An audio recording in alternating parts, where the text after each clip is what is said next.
Hi everyone, my name is Anelise. Welcome back to my channel. Today we are deep diving into how to clean a depression room. I'm so excited to talk about this today. Cleaning is one of my passions. I know maybe that sounds a little corny, but it's really true. I find so much joy in creating and maintaining functional space for me and my loved ones to enjoy.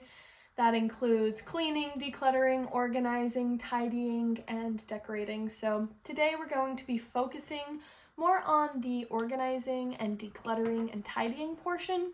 I know the title of this video is how to clean a depression room, but I did want to take a moment to really break down what that actually means, because to me, cleaning is like wiping things down, getting rid of dust, dirt, grease, and grime.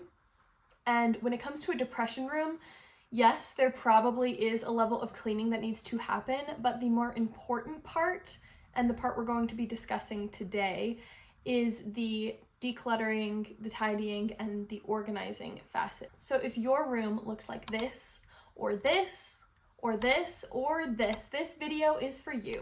And before we get into it, please make sure to like this video and subscribe for more. My channel is just getting started, but there is plenty more where that came from and plenty more coming. All right, let's get into it.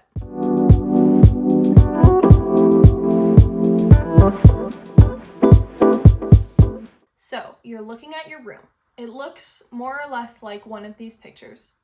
And it's to a point where you don't even know where to start. There's stuff all over the floor. You can't really see the floor. It's hard to get where you need to go. Stuff doesn't really have a place. It's all just kind of piles. There's trash, there's food, there's dishes, all the things. Here's what we're gonna do. The very first step, you are going to need 3 containers of some sort. You can use trash bags, you can use bins. I definitely recommend at least 1 trash bag for trash specifically. And you're gonna need more than 1, first of all, but you have these three containers. One of them should be a trash bag. All 3 can be trash bags, the other 2 can be bins, doesn't matter. You're gonna want those trash bags that are for like bagging lawn waste, like the huge black trash bags. You're gonna want those. So you're gonna have your 1 trash bag for trash, and then you're gonna have a second container that is for things you wanna donate. So another big trash bag or a bin of some sort. And then your third container, again, trash bag or bin, doesn't matter what. This is going to be stuff that you're keeping, but is not in its proper space. Other tools that might come in handy for this project are a friend who you really love listening to and talking to, or a podcast that you can listen to as you are going through this monotonous task of cleaning your room. I would not recommend TV shows or anything that you watch because it's too easy to get distracted watching the thing instead of doing the decluttering that needs to happen. So you have your 3 containers, you have your podcast or your friend. I like to put these containers on top of the bed or somewhere that is central to the area that you're cleaning. And now it's time to get started. So with a depression room, as you know, it gets this way because of repeated little tiny messes that just accumulate over time, right? It's not like one day you decided to get all the stuff out of your closet, all the dishes out of your kitchen, all the knickknacks that you have, and like spread them around your room and just create a whirlwind of mess. Like, that's not what happened. We know that.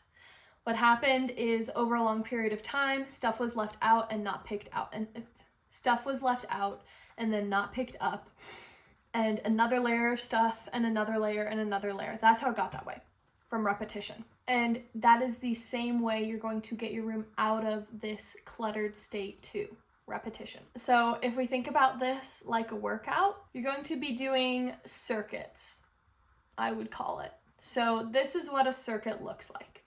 You are going to just reach for the nearest thing, take a look at it, and decide which bin it goes in. Trash, give away, or keep, but it's in the wrong spot. And then you're going to put it in its appropriate container, and you are going to repeat that step until every single one of your containers is full.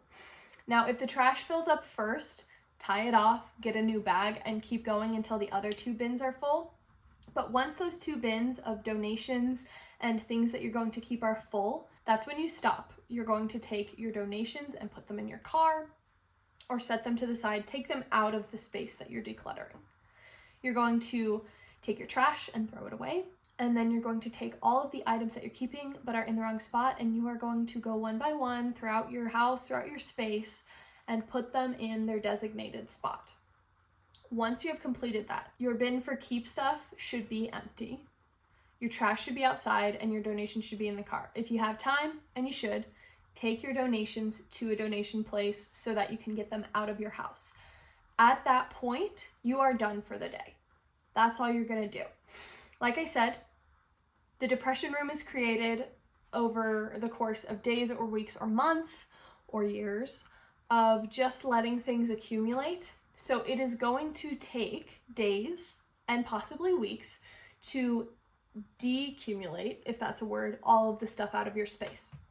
Now, the reason why I like to stop it at that point is because it's way too easy to just like go in a frenzy trying to get everything done in one day, completely burn out, and then basically still be stuck with the same amount of stuff in your room, just rearranged. So that is your daily circuit. Now, you don't have to perform that circuit every day, but every day that you do perform that circuit, make sure you hit every single step, including taking the items that you want to keep and putting them away one by one, taking your donations and taking them out of the space, taking them to the donation center, and throwing all the trash away.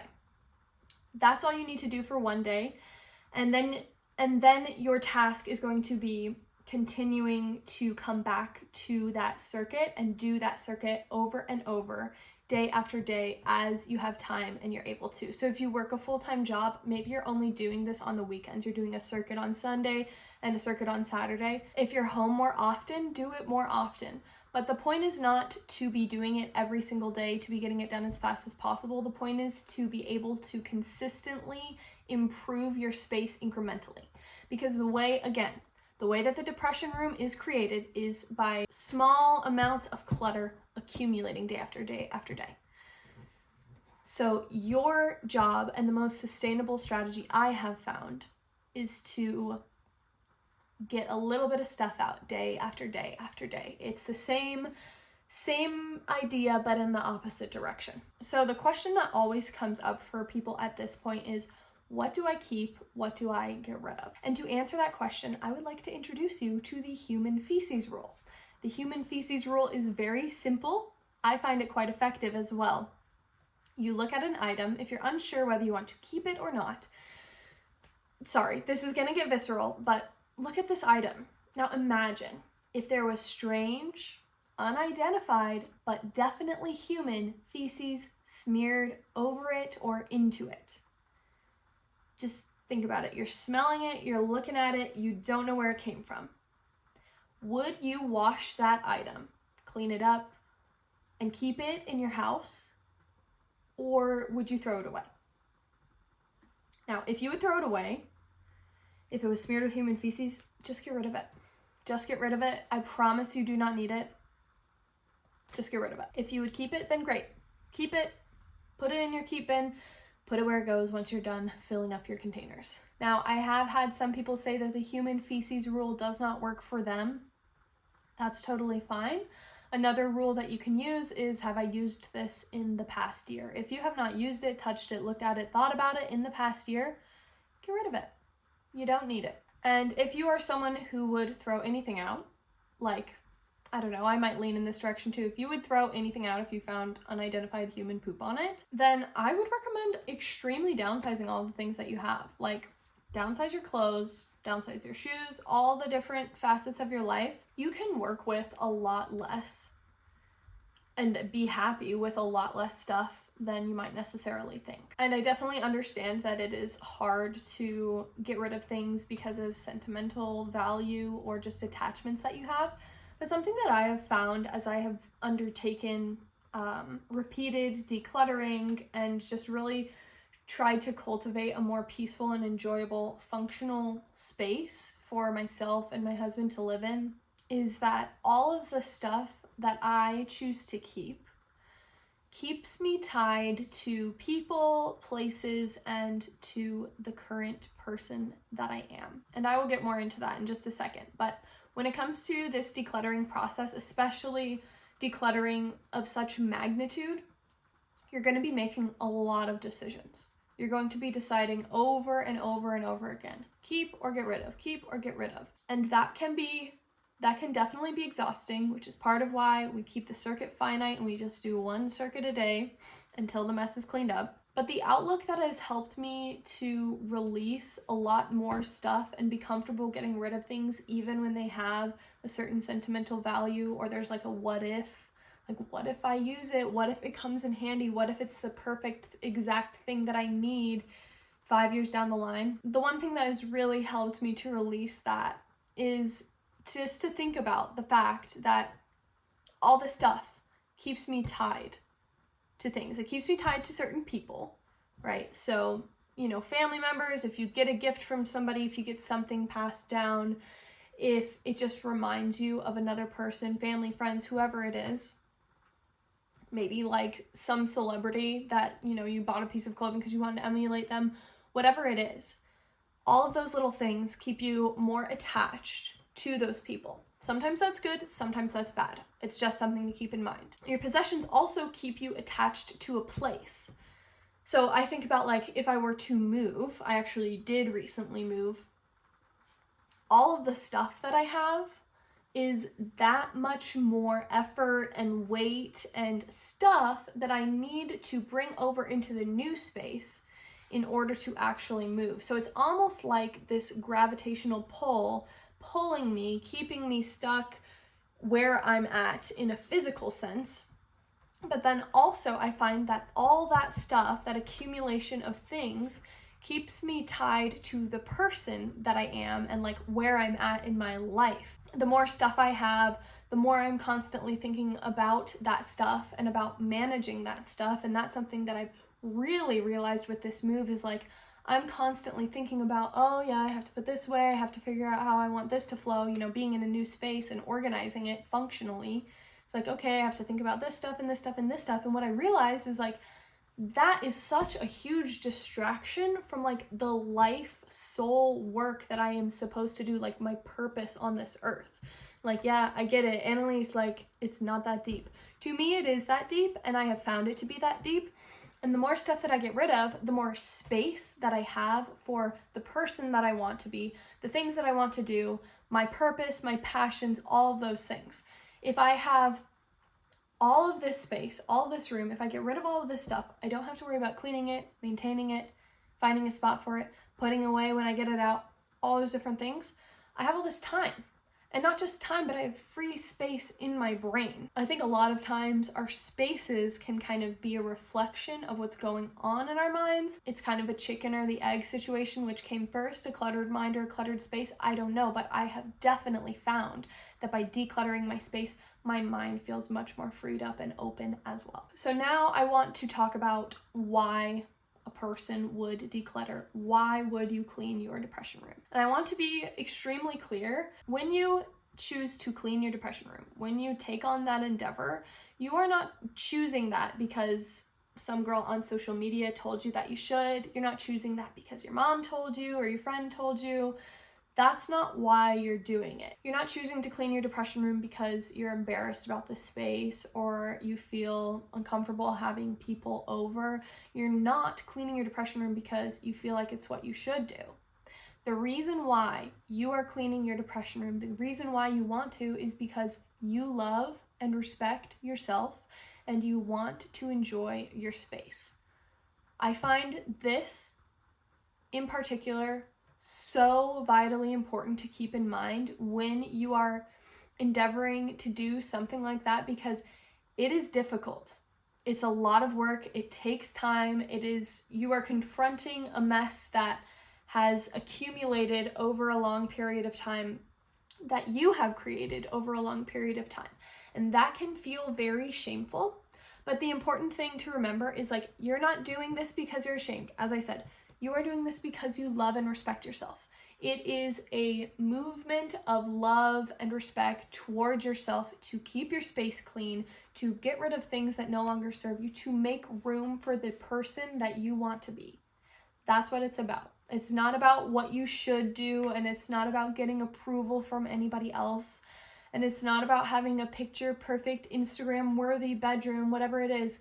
It is because you love yourself. It is an outpouring of love towards yourself. It is because you want to have a clear mind. You want to have a clear space. You want to enjoy being in your space. You want to feel relaxed and at home and peaceful. That's your why. Keep that in mind, because I know from firsthand experience, you're going through all this stuff. It's trash, it's dry food, dried onto plates, it's all these different things, clothes you forgot you had. It's not about the fact that this is gross and dirty and shameful and you are gross and dirty and shameful. That is not, those thoughts have no place in doing this. You're doing this because you love and respect yourself, period, end of story. Now, in order to get the full delight, the maximum delight possible out of decluttering your depression room, you're definitely going to want to invest in some organization systems. So this could look different for every single person, but bins, baskets, and buckets, making sure that your drawers and your closet are not over full. Everything has a place, it's easy to get to, and it's easy to put away. So this will definitely take time as you figure out your flow, but even as you're decluttering your space, you can kind of see patterns emerge. Like, oh, I see clothes typically accumulate over here. Maybe this is where I should put my laundry basket. Folding clothes. Maybe you have a hard time folding clothes. Okay, I'm gonna, hang everything in my closet and then do little baskets in my drawers, and I'm just gonna toss things in the right basket and call that good. It does not have to be like pretty or make sense or be aesthetic to anybody else. It needs to be functional for you. And again, this is a thing that it's just gonna take coming back to and observing your patterns and habits. Great things to look at are like over the door hooks or hanging hooks on your wall. As much storage as you can get to keep things off the floor and to keep things kind of contained. Like, you don't have to be a naturally clean person. You just have to notice kind of how you flow and move through your room, where your clothes go, where your sunglasses end up, your hair ties, and work with that. Put containers where you're already going to put the stuff, and then just like that, it's put away. You know what I mean? It's not like, oh yeah, I have to run this across the room to make sure that it gets in the right spot. Like, work with yourself, work with your natural flow. And lastly, I would like to iterate or reiterate that. So at this point, at this stage, if you have followed every step, you have cleaned your depression room. It's looking good. And the last consideration that we need to talk about is making sure that it stays that way. Because again, from experience, you can have totally cleaned your room, top to bottom, decluttered everything, and then it can get back to the state it was in before. Potentially the most important part of this whole process, the part that allows you to retain the benefits of all the work you put in to take it from a cluttered, messy, unfunctional space to an organized, tidy, simplified, and peaceful one, is you have to reassess periodically. You have to reassess, you have to go through your stuff, throw things away. And there are different levels to this, right? So like once a week, you should probably be culling your room for any trash that you can find. Maybe once a season, you're going through your clothes to see if there's anything that you don't wear and you need to get rid of. And probably also once a week or every day, you should be doing a pass through your room for any dishes and getting them out of there. So that's it. That's how you clean a depression room. Thank you so much for watching this video. I really appreciate you tuning in, and I seriously hope this video is helpful. If it inspires you and you are deciding right now to go clean your room, I would love to see in the comments, or you can send me an email. I have that in my description. Show me your before and after. Show me your results. I would love to see that. I find it so inspiring and invigorating to see people beautifying, cleaning, decluttering their spaces. And as I mentioned at the beginning of this video, this was really mainly a video about tidying, decluttering, and organizing. If you would like a video about cleaning, I'm happy to do that. It's very important as well. It's not quite as satisfying, but I do have my processes that I love and that allow me to keep my space clean. So if you're interested in hearing about that, Please do let me know in the comments. Again, don't forget to like this video and subscribe for more. Thanks again for tuning in. I will see you in the next one. Bye!